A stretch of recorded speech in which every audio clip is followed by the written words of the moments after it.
Fora da política não há salvação. Um canal e podcast para discutir política. Produzido por mim, o cientista político Cláudio Couto.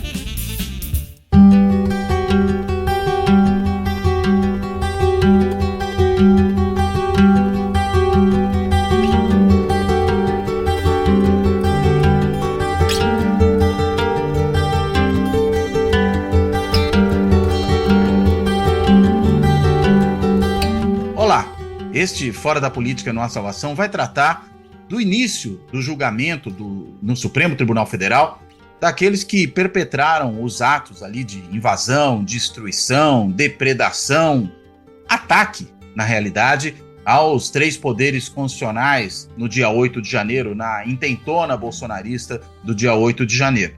E o julgamento começou agora finalmente.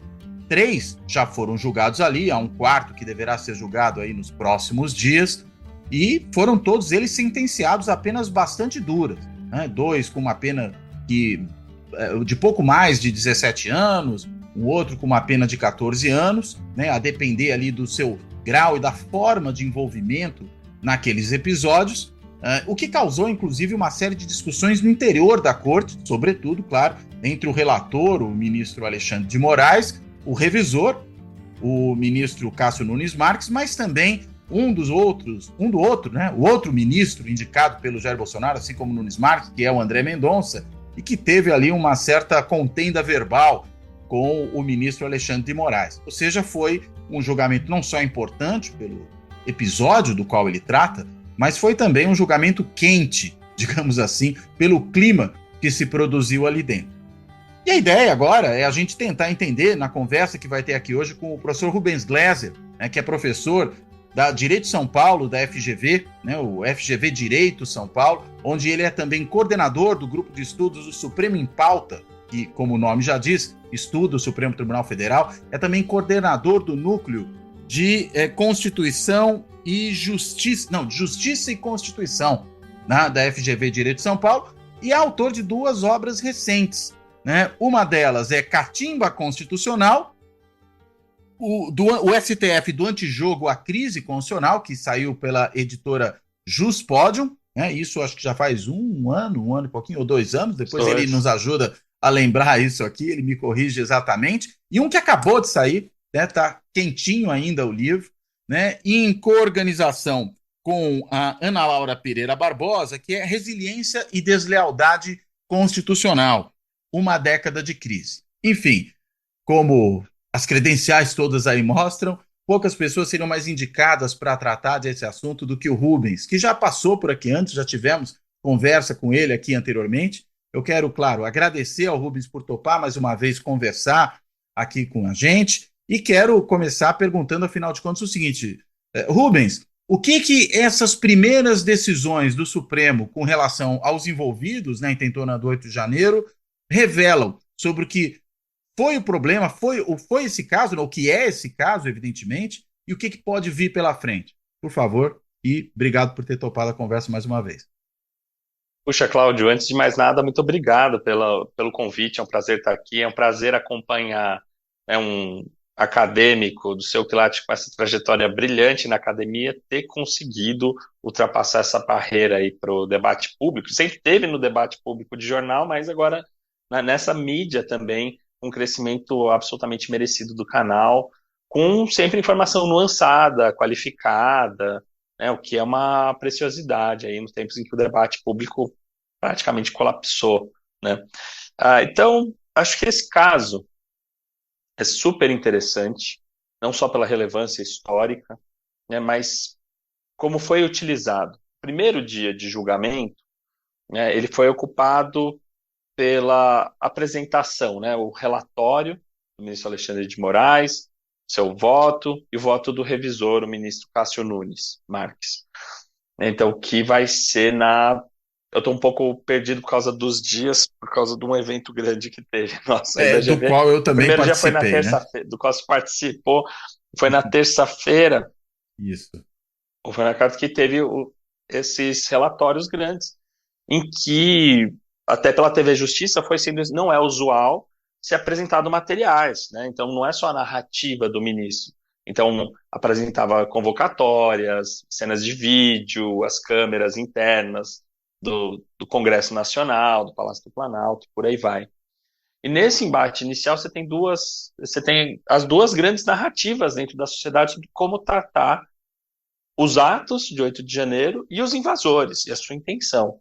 O ministro Alexandre de Moraes pega o retrato do que circulava na internet, aonde estavam essas pessoas, o conteúdo dos vídeos que eles próprios gravavam, as selfies, né?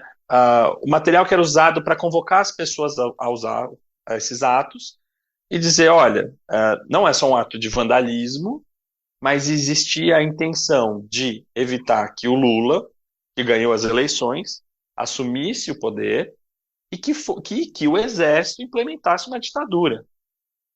A ideia era gerar uma comoção, atos violentos que fossem provocar, por um jeito mais ou menos institucionalizado, a ação do exército. Esse era o plano e essa era a intenção que unia aquelas pessoas. E isso permite dizer que não só é um ato de depredação dos prédios, que não é só um ato de insatisfação contra o STF, contra o Congresso e contra o novo presidente, mas uma ação articulada para um golpe de Estado. A ideia é provocar o exército a agir e dar um golpe. E ele faz isso trazendo todos esses elementos com horas, né? E esse caso do primeiro réu, o Aécio, ele é ilustrativo do que parece ser uma cena central, que é essa pessoa de má formação, né? Humilde até. Então a gente está falando disso, de entregador, motoboy, né? Trabalhador precarizado, imerso em fake news, mas que faz parte de uma mobilização grande, articulada, com uma intenção declarada entre eles, né? E com atos de convocação. Vem, gente, pode vir, tem que chamar o exército, agora que tá bom, a gente conseguiu, vamos lá, vamos avançar.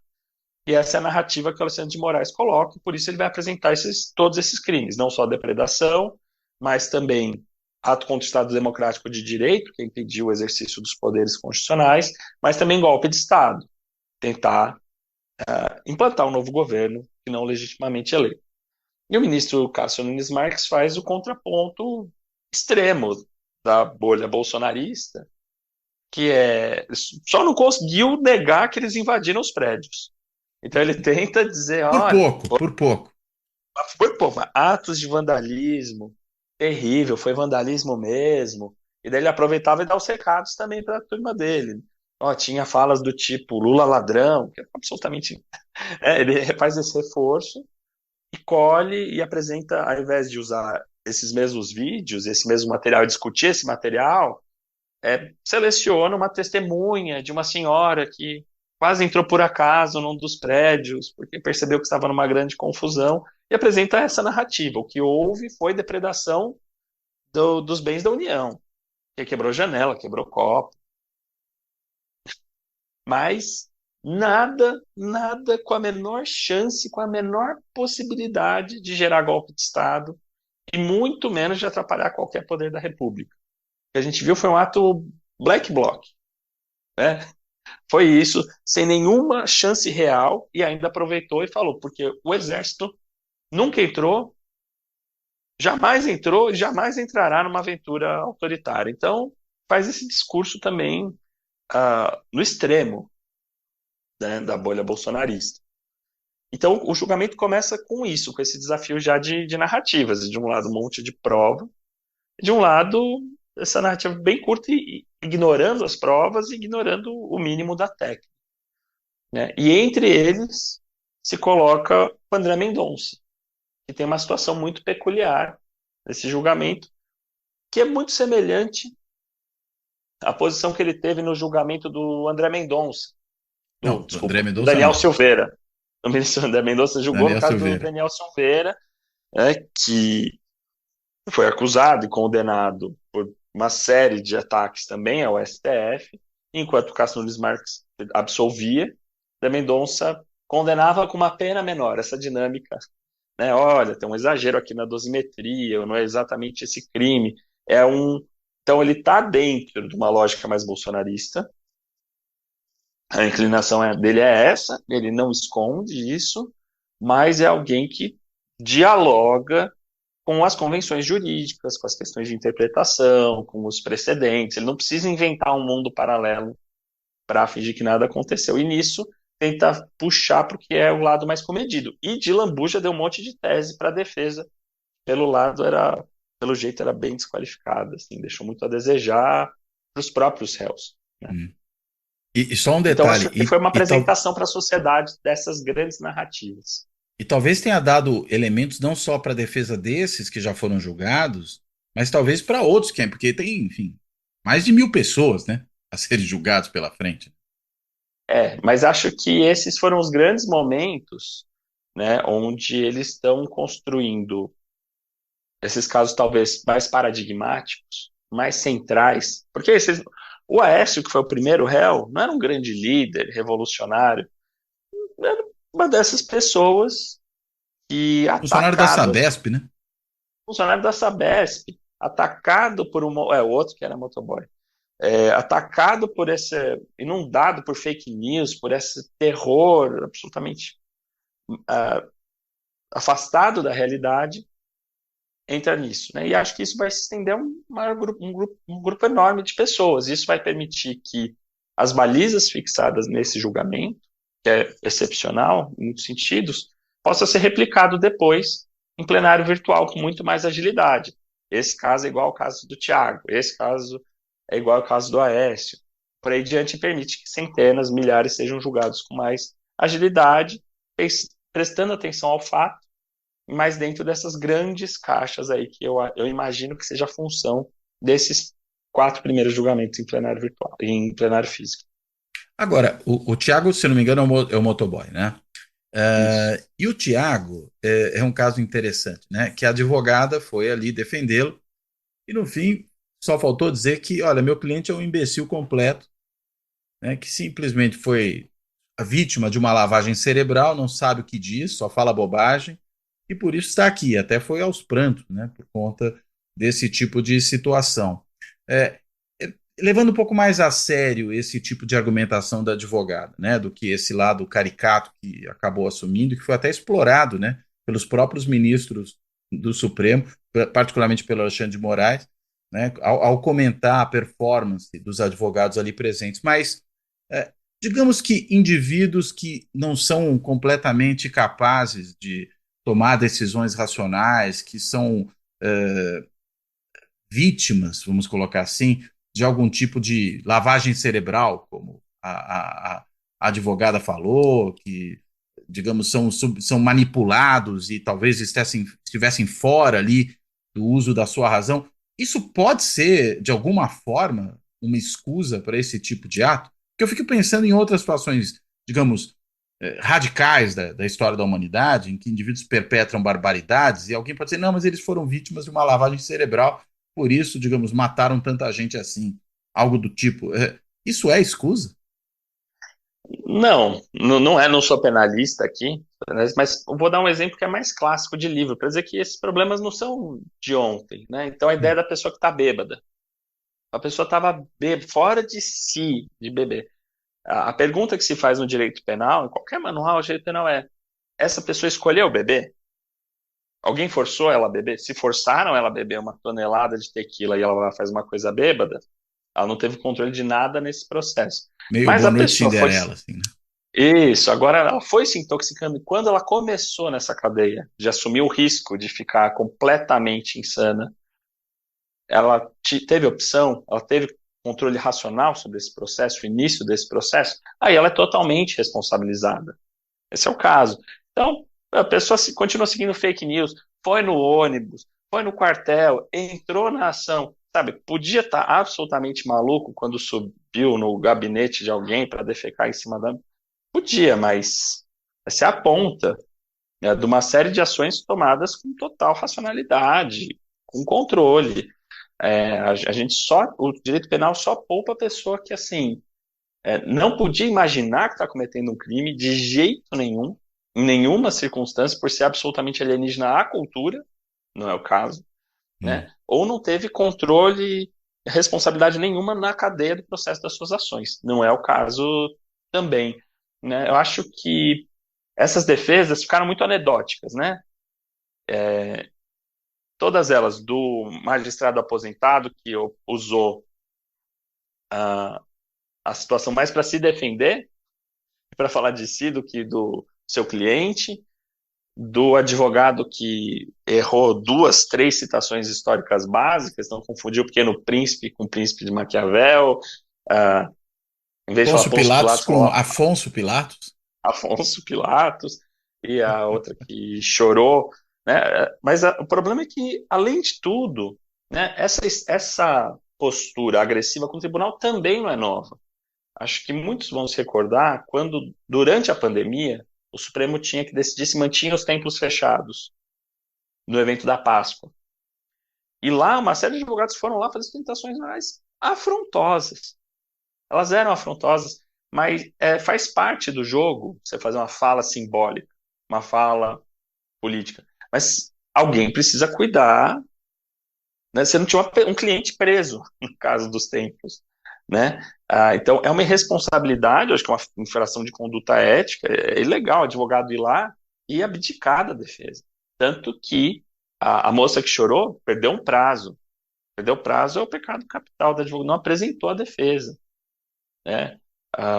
Então, eles podiam, por mais que tenha uma parte do discurso que possa ser política e tudo mais, simbólica, quando você está falando de réu preso, você tem muita coisa no caso desse para disputar. Quando fulano falou isso demonstrou que ele não queria golpe de Estado. Quando fulano falou isso, ele falou que ele não tinha ideia da dimensão, ele queria outra coisa. Então, assim, esse pessoal que deve ter se oferecido pro bono no grupo bolsonarista, né, pensou na autopromoção e deixou de lado a defesa dos clientes, e com isso prejudicou toda a cadeia do pessoal que vai vir depois. Esses são os grandes casos de pensar se golpe de Estado realmente é diferente do atentado contra o Estado de Direito, e por aí vai, né? As grandes questões estão sendo fechadas agora e debatidas no plenário físico. E esses advogados deixaram os réus, seus e dos outros, na mão. Aliás, essa é uma questão interessante que surgiu ali, né? Eu vi o voto divergente do ministro Barroso, né, quando ele se refere ao fato de que tinha que se escolher entre os tipos penais ali. Ou bem era tentativa de golpe de Estado, ou era derrocada do Estado Democrático de Direito. Não dava para ficar com os dois. Mas foi minoritário isso, né? E não foi seguido pela maioria, né, que acabou justamente adotando as duas formas, né? Como é que Sim. pode se pensar essas coisas, digamos, como coisas, como argumentou o ministro Barroso, que de fato se excluiriam, ou coisas que não, elas podem, na realidade, estar somadas e podem convergir para penas adicionadas àqueles que Sim. estão sendo ali julgados? Como é que se pode pensar isso? Acho que você pode pensar da seguinte maneira, e essa tese acho que partiu até do André Mendonça. Inclusive, foi uma parte em que o debate dele com o Alexandre de Moraes ainda estava leve, e por isso que eu acho que ele é muito diferente do Cássio Nunes também, quando ele dialoga com a tradição jurídica, né? Então, pô, tem uma pena mais amena, e o caso de Manual, de novo, é a pessoa que mata alguém, uma facada. A pessoa que matou, cometeu um homicídio, uma facada, ela ameaçou possivelmente, ela fez lesão corporal, ela cometeu, sei lá, 7 crimes juntos com o homicídio, para realizar o homicídio. E o que se entende normalmente é que quando você tem esse tipo de situação, em vez de você processar ela por todos esses crimes e condenar por esses crimes, esse crime maior, ela só é julgada por esse, homicídio. Não homicídio, mais agressão violenta, mais ameaça. Ele Matou, você subsume julga os pelo maior. outros. Isso. Então, o crime maior leva. E acho que foi esse o argumento. Você fala, ou você tem uma tentativa de golpe de Estado que implica numa derrocada no ataque ao Estado de Direito, não tem uma coisa sem a outra, né? Ou a gente vai tratar como distinto, né? Ou não, dá para imaginar uma situação em que eu consigo ter situações separadas. E foi também o argumento do Alexandre de Moraes. Eu consigo ter casos em que talvez seja a mesma coisa, mas consigo pensar condutas separadas e pessoas cometem ações diferentes, ações diferentes com esses dois fins dentro de um grande processo, gente que só faz um, gente que só faz outro.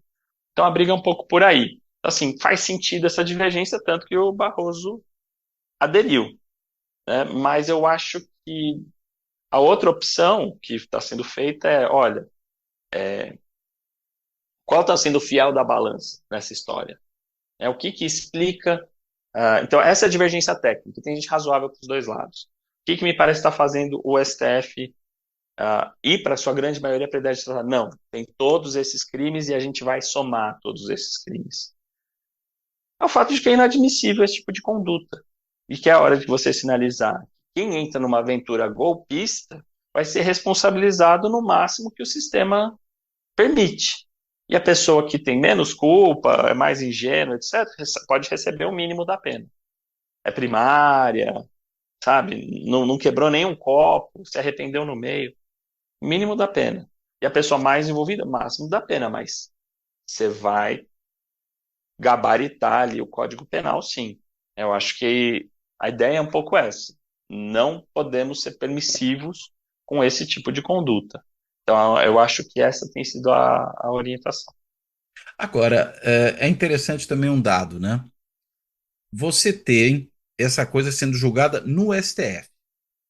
E a gente está falando de um monte de cidadãos que não tem, por exemplo, foro especial, né? O que se argumenta é que o processo como um todo engloba gente que tem foro especial. E aí não dá para você separar. Além do que a gente já tinha, por exemplo, aqueles inquéritos que vêm lá de trás, das fake news, dos atos antidemocráticos, que também já ocorriam no âmbito do Supremo Tribunal Federal, né? E claro que isso acabou fazendo com que a velocidade desse julgamento fosse muito grande, né? Eu até vi alguém, não me recordo agora ao certo quem foi, comentando nesses dias que, por exemplo, o caso americano do ataque ao Capitólio, que ocorreu 2 anos antes, até hoje Uhum. está meio ali resolvido. Você tem muita gente ainda que precisa passar por julgamento, enquanto que aqui o negócio já começou, enfim, no mesmo ano em que a Sim. coisa aconteceu, né? Então, e ainda num país que tem a fama de ser um país de justiça muito lenta, que tudo demora a ser resolvido. É, por que, afinal de contas, é possível esse desfecho, né? É só porque tem gente com foro especial ou é talvez pela natureza do que está em jogo? Né? A gente não está falando de um crime qualquer, a gente está falando de uma tentativa de golpe de Estado, uma tentativa de derrocada, vamos aí seguir a linha dos votos vencedores, né? Do Estado Sim. Democrático de Direito. É a natureza do delito ou é a natureza de alguns desses envolvidos, ou talvez, sei lá, a soma dessas duas coisas? Eu sou muito inclinado a pensar que você vai ter um quadro teórico que não vai resolver. E há um certo cinismo em só responder né? Então, assim, só com a questão jurídica, ela elucida pouco o que está acontecendo. Então, eu poderia dizer assim, olha, é igual o caso do mensalão.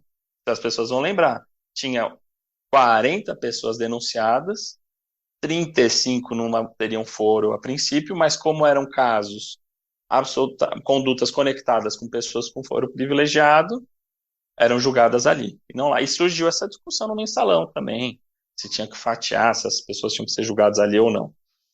Então, poderia dizer, é a mesma coisa. Tem gente com foro aqui, então tá tudo conectado, tem uma implicação lógica entre as condutas, tem que julgar.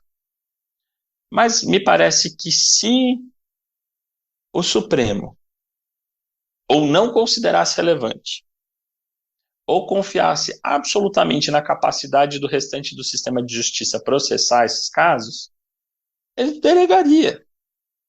Né? O fiel da balança para onde eu vou com essa questão correta, especialmente no que está assim, diz respeito ao Supremo, cortes constitucionais no país, no mundo inteiro. Então não é uma coisa só do STF, envolve essa avaliação de uma razão mais de Estado do que jurídica. É de dizer, isso aqui a gente vai andar e vai andar rápido. Então, assim, e não é atropelando o prazo. Se todos os processos seguissem os prazos, você olha lá no Código de Processo Penal, etc., sem molerar, seria essa velocidade aí. Seria essa velocidade. Só que eles falaram, bom, o controle do tempo é uma opção política também. E houve essa opção. A gente vai agilizar, a gente vai tocar o mais rápido possível. O Alexandre de Moraes. E conseguiu dar esse ritmo. respeitando os prazos legais. Porque você olha no Código de Processo Civil, no Código de Processo Penal, você não entende porque um processo demora. Porque é 15 dias para um advogado falar isso, 15 dias para o outro, se somos prazos, dá 6 meses. Demora 3 anos porque é a opção dos juízes de como gerir suas bancas, os processos e tudo mais. Se você tem um juiz investido em dar celeridade para um processo, e gerenciar o seu gabinete, sua vara, anda rápido, né? Os prazos processuais não são empecilho para isso, é a gestão da justiça, de fato. E o Alexandre de Moraes, para não dizer que é uma situação absolutamente excepcional, que ele estaria sendo arbitrário nessa velocidade, se você pega o desempenho do gabinete dele, ele é mais rápido do que os outros ministros. Ele tem um acúmulo de processos notadamente menor, assim, muito menor do que o dos outros ministros. Então, ele trabalha com essa velocidade e eficiência já do modo geral também. Mas o caso justifica, o caso absolutamente justifica. Quer dizer, por ser esse delito contra a democracia, no caso.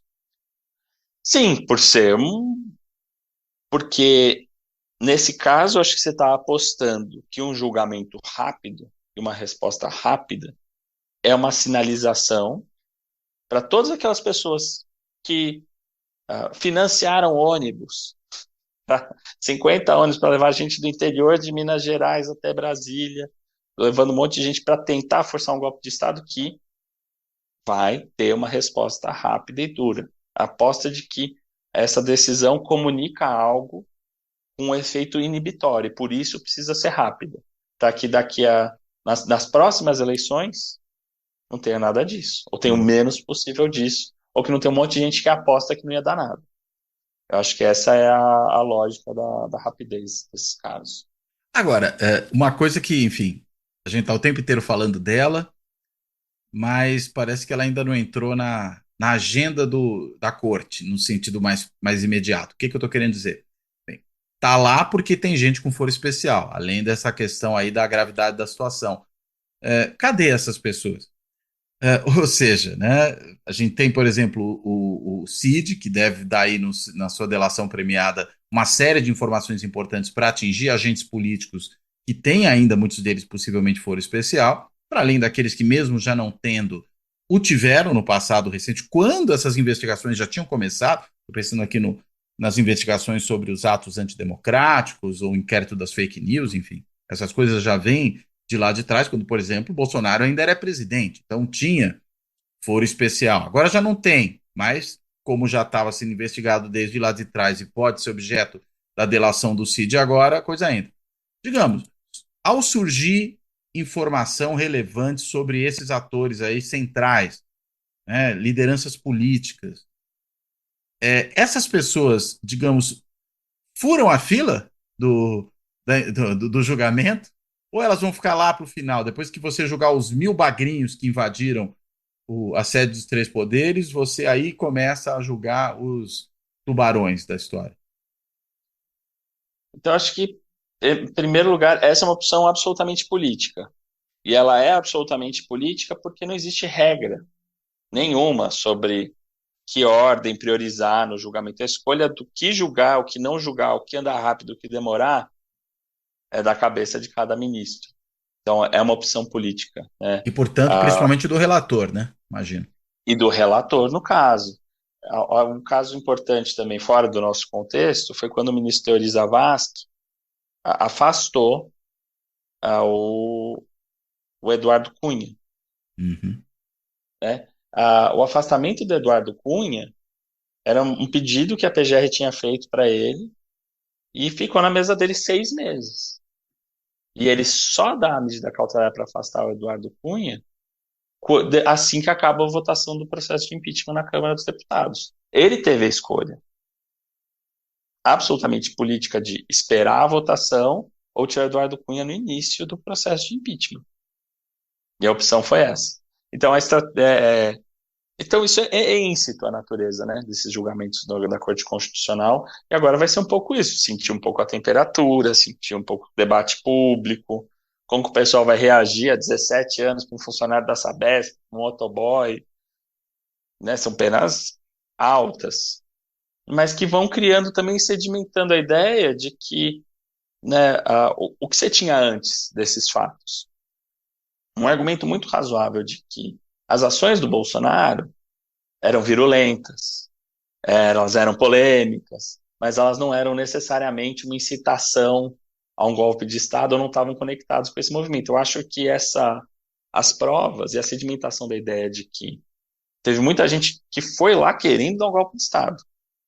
Bom, como que elas chegaram lá? Elas foram financiadas? Foram. Ah, poxa, foram financiadas. Como que foi a polícia e o exército nesse momento? Ah, eles deram cobertura. Quem mandou? Aí você chega nesse topo da cadeia. Mas na questão do foro, é o seguinte, você pode ter, normalmente o foro ele é ligado a uma condição da pessoa que cometeu o crime. Então, o presidente, enquanto tem o foro, está no exercício da função e cometeu um ato em razão da função, tem foro. Perdeu o mandato, já era. Né? Então, foi o que aconteceu com o Temer. No dia seguinte que ele saiu da presidência, sei lá, menos de uma semana, o Bretas decretou uma prisão cautelar que durou 2 dias do Temer porque ele perdeu imediatamente o foro. Mas você tem alguns casos que estão no STF pela natureza do crime. Porque, e daí, quando for pela natureza do crime, que é os casos do inquérito das fake news, dos atos antidemocráticos, não importa. Você entrou naquele grupo de ação, você está lá. O que é complicado. E acho que justifica na É complicado por investigação. quê? É complicado porque o mandato que o próprio. Porque o STF precisou construir o seu próprio mandato para investigar esses atos pela inércia do PGR durante o governo Bolsonaro. Então, tem uma fragilidade jurídica grande. Você precisa. Isso fere várias convenções jurídicas. Fere. Né? Você só legitima essas ações se você entende que elas estão atendendo a outros valores, outros princípios, outros objetivos institucionais e estão ocorrendo à margem de uma legalidade estrita, mas ainda assim legitimamente. É um discurso difícil de fazer. Então, assim, tem problemas com o inquérito das fake news, com os atos antidemocráticos, motivados em grande parte pela omissão do PGR, e com esse objetivo de evitar um golpe de Estado, que é absolutamente legítimo. Mas, então, eles se dão esse mandato para olhar para esses atos. Então, isso pega bem, sei lá, fraude em vacina, pega vários os atos golpistas. Agora, você pega esses atos das vendas das joias, que esses atos de corrupção de vereador do governo, né, de baixíssimo clero, não parece estar conectada com essas coisas. Aí eu acho que aí é onde fica mais evidente que o STF não se desincumbe desses casos por não confiar que os juízes de primeira instância vão dar conta disso aí. E aí você tem uma base razoável de falar, puxa vida, né, o STF aqui ela forçou a barra para julgar aqui também. Forçou a barra. A gente está vendo a Lava Jato do Supremo, talvez? Ah, eu não tenho dúvida. Eu não tenho dúvida. Então, prisão para ter delação premiada, né? É, o caso do Ah, Cid é muito eloquente, né? eu acho que é isso. Você prende ele, prende o pai. Fizeram um monte de coisa, fizeram um monte de coisa errada. Você pesou a mão na prisão provisória. Pesou? Ah, no país se pesa a mão em prisão provisória? Com certeza, mas tem muita semelhança O com Anderson Torres também, né? isso. É a Lava Jato do Supremo, na mão do Alexandre de Moraes, que é muito mais hábil que o Moro, né? Mas que possivelmente vai ter um futuro tão doloroso quanto, num horizonte daqui a 10 anos, do sistema. E o que acontece com o Moro e com o Bolsonaro é que o sistema não tem como tolerar esses sujeitos absolutamente extravagantes que vão realizar uma série de irregularidades em nome do seu projeto. Mas talvez com uma É, diferença importante, né? O Moro, a despeito de qualquer coisa, sempre foi um juiz de primeira instância, né? E a gente está falando aqui de uma decisão colegiada do Supremo. Ainda que, vamos dizer, pilotada pelo Alexandre de Moraes, acima disso vai se apelar a quem? as coisas podem mudar, né? Eu não sei o que vão ser as próximas indicações do Supremo, né? A perspectiva não é boa, o cenário político pode mudar radicalmente. Hum. Não sabe, pode ter impeachment de ministro do Supremo, entendeu? Daqui a 7 anos e ele ser impeachmentado. E o É próprio Zanin, difícil. né, que era, vamos dizer, um algoz da Lava Jato, votou a favor da posição do Alexandre de Moraes nesse caso. Pois é. Então, que é, para mim, uma incógnita ainda. Qual é a do Zanin, né? Ah, e minha crítica foi sempre nesse tom. O problema de se indicar gente sem uma biografia bem estabelecida. Então, eu acho que vai ser um problema. Pode ser um futuro complicado para ele. E eu acho que a grande diferença entre a Lava Jato do Alexandre de Moraes e a do Moro era que o objetivo do Moro era derrubar o Lula. Era derrubar um partido e um candidato específico por enxergar, sem conseguir provar direito, uma série de atos de corrupção, de irregularidade, né? Ah, o caso do Alexandre de Moraes é evitar um golpe de Estado. Não dá, né? Então, existe um fim muito mais legítimo do que o Alexandre de Moraes está fazendo do que o Moro fez, em termos do que é a função, não em termos de moralidade, não da função judicial. É parte da função do STF tentar evitar um golpe de Estado. Não é parte do juiz de primeira instância impedir a vitória de um candidato popular que realizou atos de corrupção que você não conseguiu provar. Ou você prova, e aí você tira a pessoa, ou você provou. É isso. Né? Então, os métodos são muito semelhantes, mas eu acho que tem uma diferença de legitimidade política gigantesca. Agora, esse julgamento, Rubens, ele começa justamente às vésperas de uma troca de guarda na PGR, né? E você mesmo acabou de mencionar aí que a omissão do PGR, para dizer o mínimo, né? Ela é uma omissão que acabou justificando muito desse ativismo do Supremo Tribunal Federal e particularmente do Alexandre de Moraes nesses inquéritos todos, né, que inquérito das fake news, inquérito dos atos antidemocráticos, agora toda essa situação de reação ao 8 de janeiro e aquilo que estava envolvido no 8 de janeiro.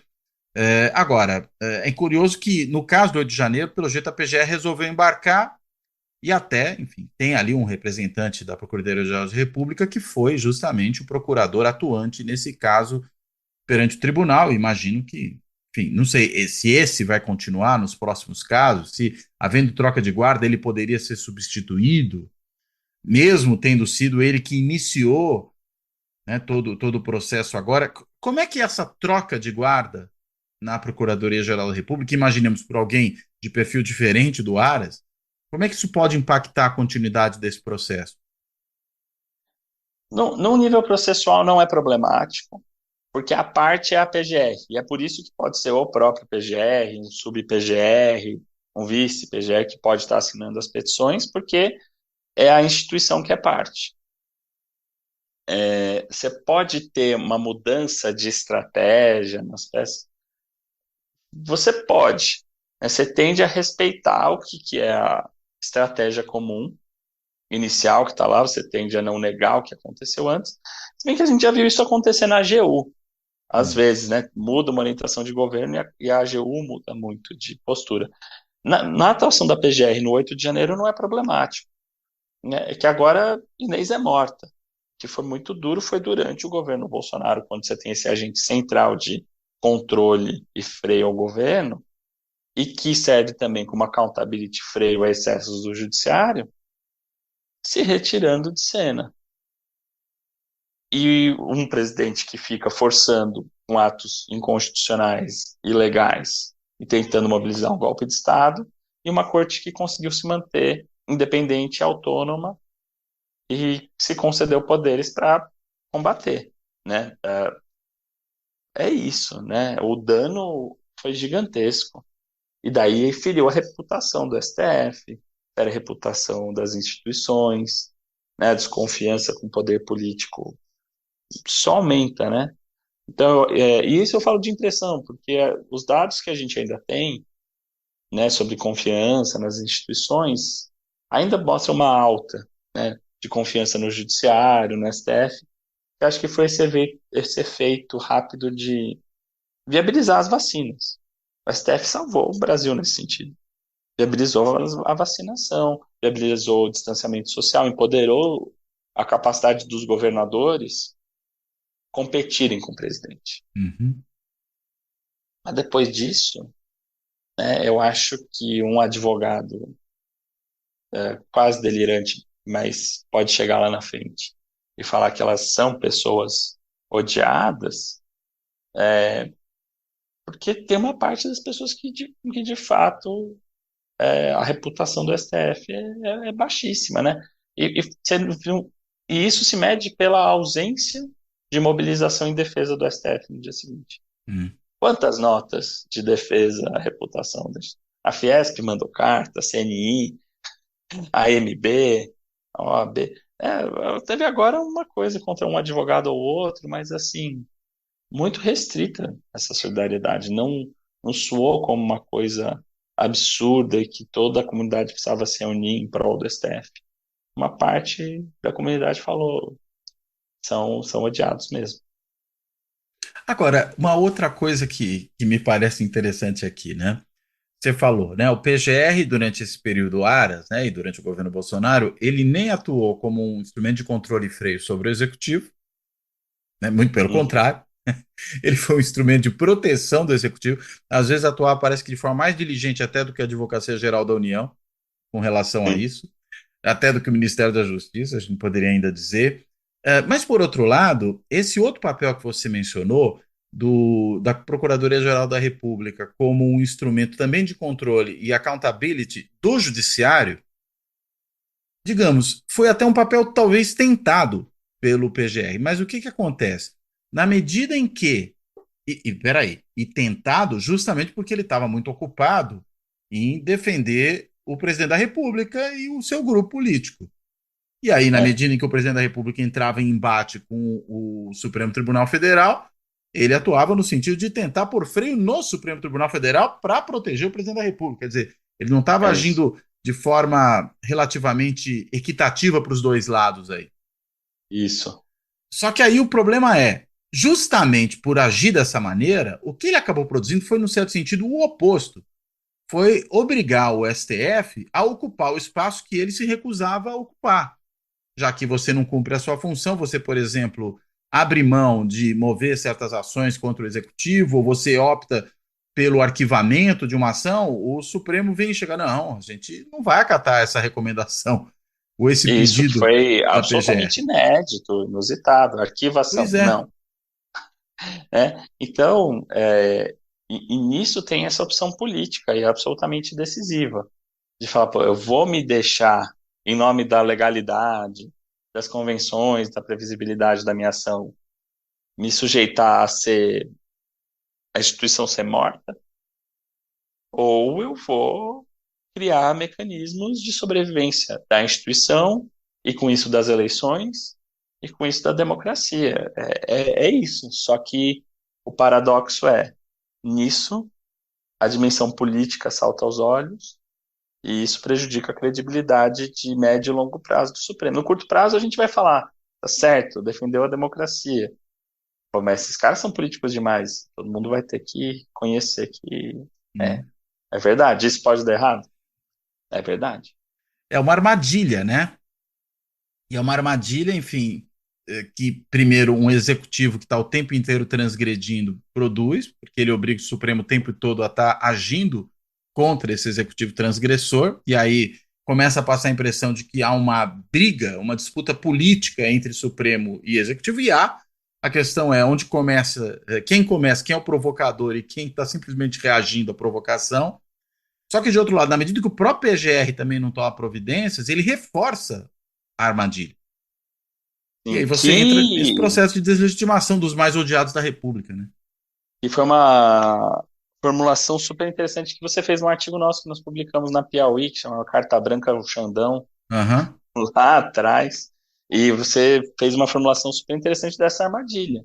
Um presidente que fica constantemente agindo de forma inconstitucional, sem que haja uma institucionalidade ampla que o barre, força o STF a exercer cada vez mais controles de formas cada vez mais heterodoxas, de forma cada vez mais política.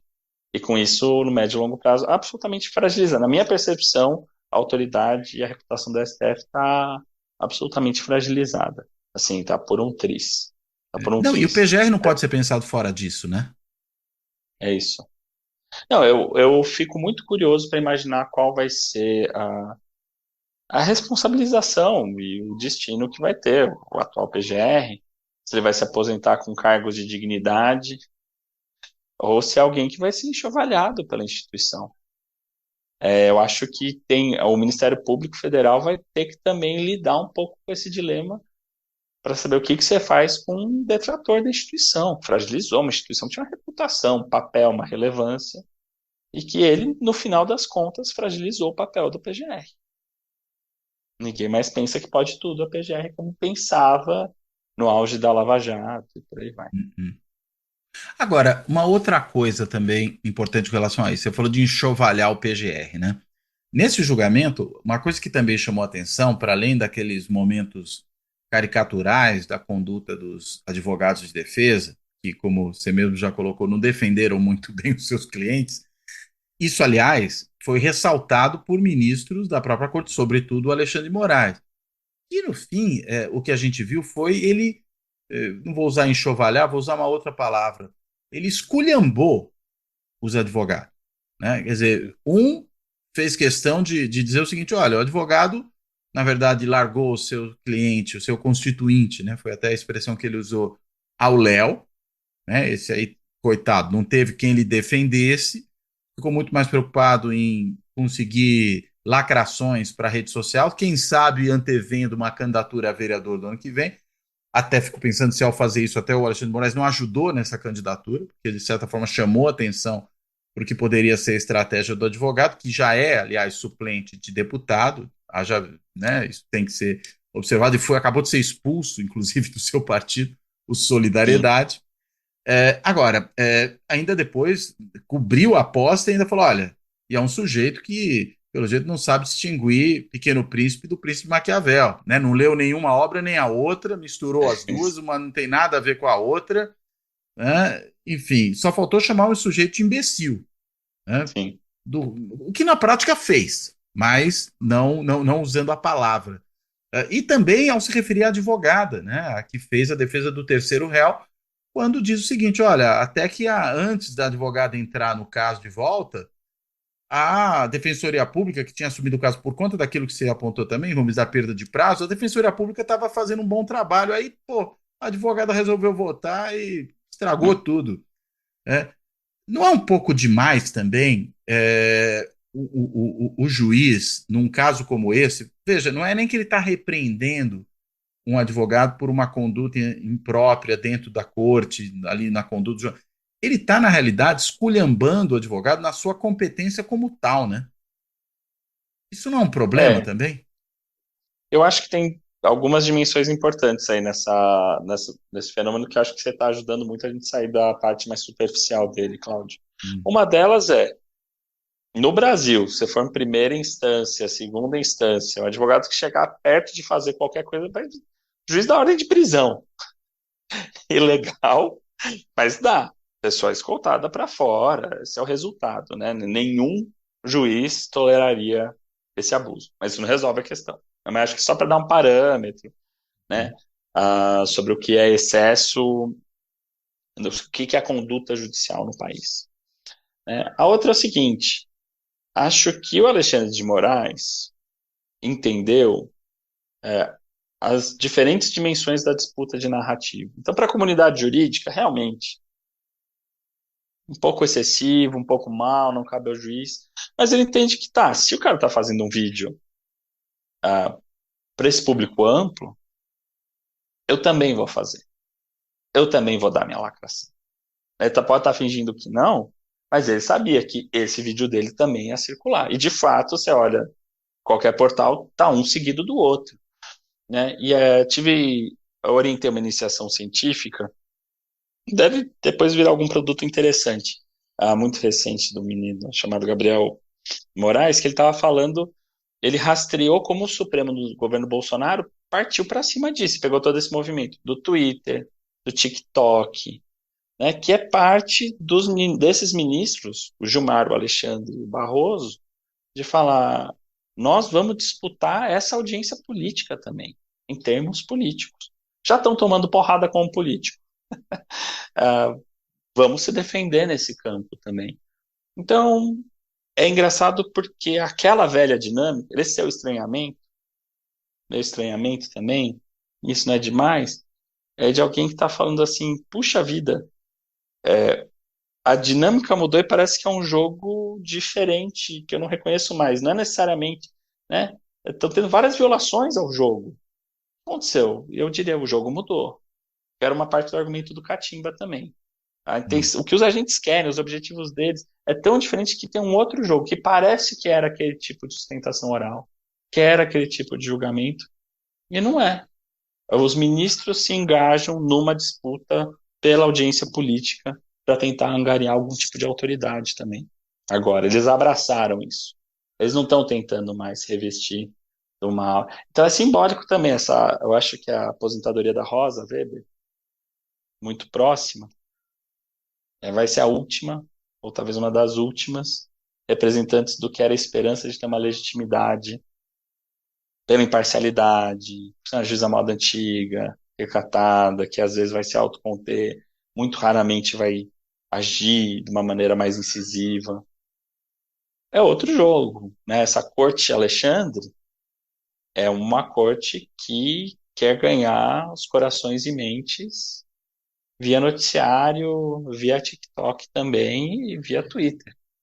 Enquanto tá tocando impecável na parte jurídica de você falar assim, não tem um erro grotesco, né? Você pode falar, pesou a mão na dosimetria, pô, esse crime aqui não sei se cabe, mas assim, é um cara que não erra o arroz com feijão, não erra. E uma coisa interessante, né? Você falou disso, do recato da Rosa Weber.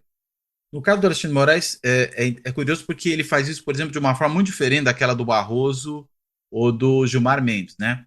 Que saem por aí dando entrevista, indo ao encontro da Uni. E o Alexandre de Moraes, nada disso. Ele se pronuncia sempre no âmbito do processo, né? Seja proferindo ali um discurso durante a sessão, né? Seja no relatório que escreve, seja na sentença que dá. Ele se manifesta dentro da instância judiciária propriamente dito. Não é um juiz que vai dar entrevista para o jornal, né? Que vai no seminário e resolve pontificar sobre vários assuntos possíveis. Eu É acho que a diferente, né? O diferença modo de fazer, né? é diferente, porque ele vai, eu acho que ele até vai, então ele foi num evento grande da Piauí, ele tem uma conta de Hum. Twitter, Mas ele posta muito mas pouco, né? a porrada dele não é ali. Então, ele vai num evento, vamos falar aí os atos. Daí ele fala com aquela cara assim: vai ser todo mundo julgado nos ditames da lei, com o devido processo legal e não sei o quê, mais com atenção e blá, blá, blá. Então é uma coisa que não passa um pouco da linha nesse âmbito político, mas ele está Uhum. presente. E no processo ele Aí age, ele é um ele. Xandão, né? Ele é Xandão no processo, né? Ah, por exemplo, uma figura como Gilmar, como Barroso, eles exercem toda essa expansividade deles, essa sinceridade. Né, o Barroso é sincero demais, né? Ele tem uma concepção muito peculiar do que é o limite dele como ministro do Supremo, e ele fala abertamente sobre isso em tudo que é evento, e quer estar bem em todo evento, e quer muito claramente conquistar essas diferentes audiências, e aí é ele quem mais apanha nessa história toda. Então, Alexandre, eu acho que ele tem essa habilidade de estar conseguindo percorrer isso e tomar pouca porrada, pouca porrada. Porque decide como juiz e se comporta como juiz, vamos dizer, independentemente do teor da decisão que ele exara Eu quando, acho que ele quando ainda atua dentro do tribunal. ele consegue ser muito político, mas com verniz jurídico bem feito. Tem umas Sim. duas demãos de verniz jurídico, sabe?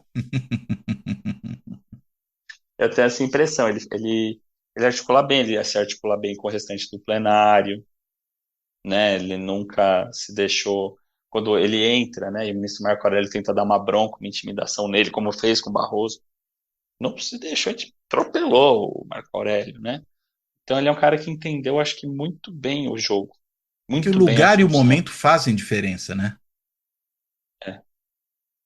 É, eu acho que é uma figura política, né? O Xandão, assim, da nossa história, né? Você não entende esse período sem se reputar não só a STF, mas ao Xandão, né? Então, mas pode dar muito errado isso aí, E no você acha que médico, vai dar errado? eu acho. Qual é o seu receio, Rubens? Eu acho que vai vir um backlash, uma retaliação severa ao tribunal. Passada toda ameaça golpista, né? Alexandre é um bom ministro de guerra, né? Não sei se ele é um bom ministro para tempos de paz. E se houver tempos de paz, normalidade institucional, talvez ele mesmo seja escorraçado, enxovalhado. Que é um receio que também eu vi outro dia na conversa aqui com o Davi Tangerino, né? Ele também estava exatamente com essa preocupação, né? Que daqui a pouco você tem esse período passando e você tem a rebordosa, né? Não é a Isso palavra junto com dele, isso, a rebordosa é minha, mas mitigação, enfim. mas que é boa, mas a mitigação de poderes da corte, uma revisão das suas decisões mais progressivas, porque quando vem o backlash, vem tudo, né? Vem um monte de coisa a reboque. Então é isso, não vai ser centrado nele. Ele paga um preço e com isso vem muita reação reacionária, né? Das alas mais reacionárias, vem junto nesse trem. Então, eu não sei se eles demonstraram essa capacidade de evitar esse backlash aí. Eu acho que eles estão muito confiantes de que eles seguram a bronca. Eu tenho menos confiança. Tudo bem. Muito boa a conversa, Rubens. Poxa, eu que agradeço demais. Provocações aqui super interessantes aí para tirar de um fato vai quase mundano aí, reflexões super interessantes, Cláudio. Parabéns. Muito obrigado pelo convite, viu? Imagina, eu que quero agradecer, mas eu vou te devolver a palavra agora para, enfim, se houver algum ponto que você acha que a gente acabou não tratando, que você acha importante abordar, você possa fazer, e claro, para fazer também aí a sua amarração final. Por favor, Rubens. Sim, eu acho que teve na briga do André Mendonça com Alexandre de Moraes um fato que me surpreendeu, porque para mim o ministro André Mendonça ele é o bolsonarista no tribunal que usa talher, né? Que é civilizado, né? E o Cássio Nunes faz essa coisa de ser o caminhão, né? Vai lá, atropela e traz as teses, e é absolutamente alinhado com a área mais extrema, e não importa como que ele vai chegar ali. Eles ocupam essas personas muito diferentes. Me surpreendeu muito.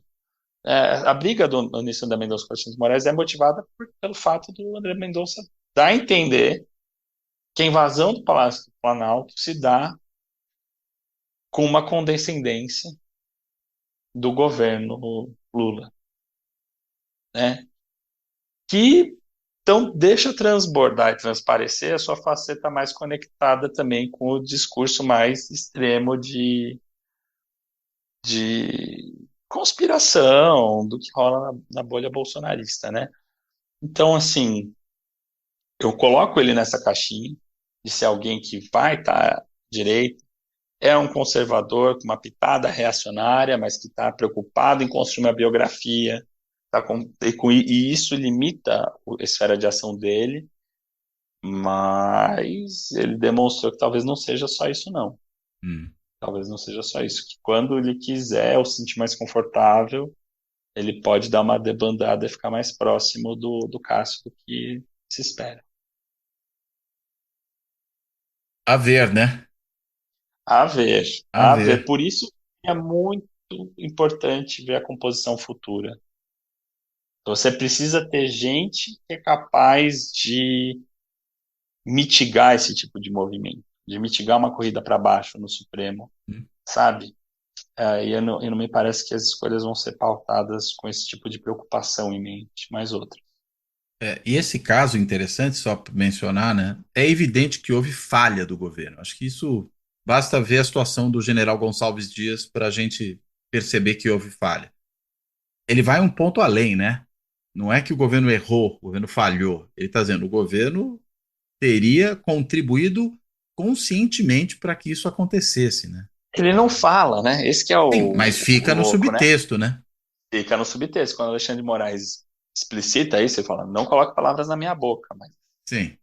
Então, Parece o nós Bolsonaro, né? tínhamos. Que diz sem dizer, né? É isso, e isso é mais perigoso. Ainda por cima, no ministro do Supremo que devia ter muita clareza, né? Nessas horas. Porra, Devia ter é muita isso. clareza. Muito bem. Rubens, brigadíssimo pela conversa. Foi realmente uma conversa super interessante, importante para a gente entender isso que está passando. Vamos ver aí o quanto esses primeiros julgamentos vão já se refletir nos próximos, né? Naqueles que vêm na sequência. Acho que, pelo jeito, se firmou já qual é o parâmetro, né? Para esses próximos julgamentos. E acho que é por isso que é tão importante essa semana desse ponto de vista. Mas, enfim, quero agradecer a você. E fechar aqui, como eu faço sempre, agradecendo também a todas e a todos que têm acompanhado o Fora da Política Não Há Salvação, seja por meio do canal do YouTube, seja por meio do podcast, que está disponível em mais de 20 plataformas de áudio. E, claro, também agradecer a todos e a todos que têm contribuído aqui com o projeto do canal pelas várias maneiras que são maneiras de ajudar aqui no projeto, seja naquele botãozinho do coraçãozinho do YouTube, né? O botãozinho do Valeu Demais, que permite contribuições pontuais, seja se inscrevendo no canal e assim se tornando um membro do clube dos canais do YouTube no Fora da Política Não Há Salvação, que permite uma contribuição reiterada, também de forma similar, fazendo uma assinatura simbólica no site financiamento coletivo benfeitoria.com, onde tem lá a campanha de apoio ao Fora da Política Não Há Salvação, ou ainda, para quem preferir, por esse caminho, fazer um Pix para o canal, usando a chave Pix do canal, que é também o e-mail de contato para quem quiser mandar uma mensagem, que é contato@foradapolítica-não-há-salvação.info. Repetindo o e-mail, contato@foradapolítica-não-há-salvação.info. Bem, então, dito tudo isso, eu quero aqui me despedir de todo mundo, me despedir do Rubens, reiterar o agradecimento a ele e terminar. Até a próxima.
Fora da política não há salvação.